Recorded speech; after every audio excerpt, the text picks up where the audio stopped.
Estelle Loudet. Maintenant, nous allons passer à la présentation des motivations du jury. Pour cela, j'appelle l'auteur Lucas Perfus, qui est écrivain, dramaturge, membre aussi du jury du prix européen de l'essai, donc pour nous parler des motivations et nous donner un aperçu de toutes les discussions. Merci beaucoup.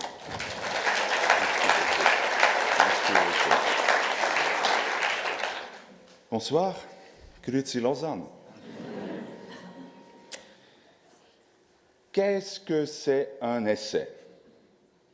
Un essai est une tentative.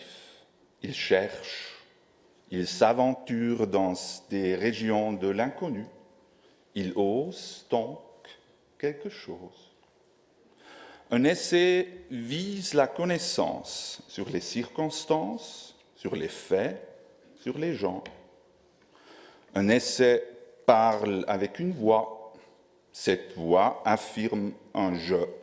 Un je, un être humain qui a une question à poser. Un être humain dans son époque, dans ses contradictions. Un être humain avec une conscience qui distingue, compare et pèse le pour et le contre. Un être humain avec une critique. Un essai parle de l'exemple, du cas particulier. Un essai y cherche le principe, le valable. Un essai ose, propose et s'expose. Un essai est une manifestation du langage. Un essai est littérature. Un essai raconte. Un essai compte. Un essai évalue. Un essai est parfois cruel, car toute analyse est une imposition. Le monde ne veut pas être examiné. L'examination, il faut la lui imposer. Un essai ose une question, un grand essai ose une grande question. Une grande question comme par exemple, et s'il y avait quelque chose de mal dans l'amour? Et si l'intimité entre l'homme et la femme était empoisonnée? C'est la question que pose Mona Chollet, c'est la question de son essai. L'essai de Mona Chollet ose le souvenir, ose la matérialisation de la violence dans les relations amoureuses. Elle ose nos fantasmes. Et parce que c'est un jeu, un être humain dans son temps, Mona Chollet se confronte elle-même à ces questions, se confronte à ses propres fantasmes, à ses propres expériences, les plus sensuelles et les plus intellectuelles. Elle ose, elle propose, elle s'expose. Parce que Mona Chollet ose parler d'elle-même, elle parle pour bien plus qu'elle-même. Elle parle de la société dans laquelle elle vit, aime et pense. Elle parle de nous. Elle parle à la société.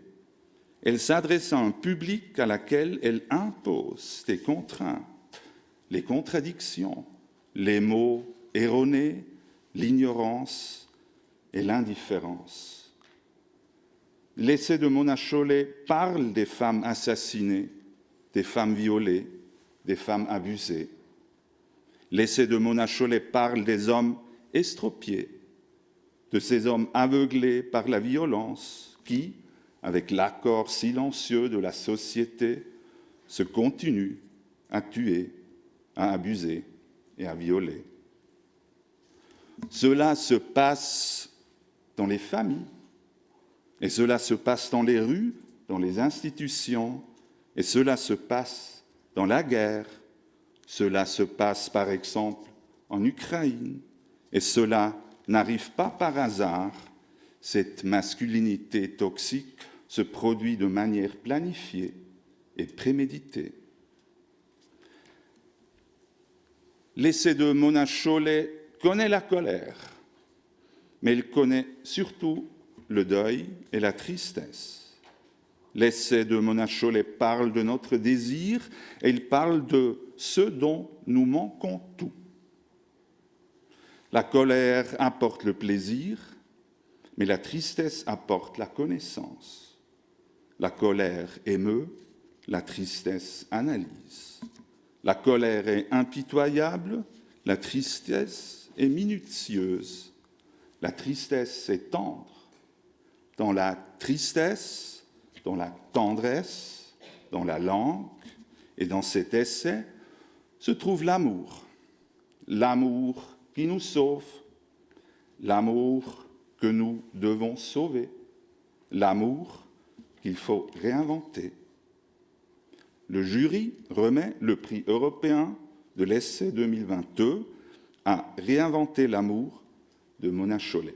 Mes félicitations.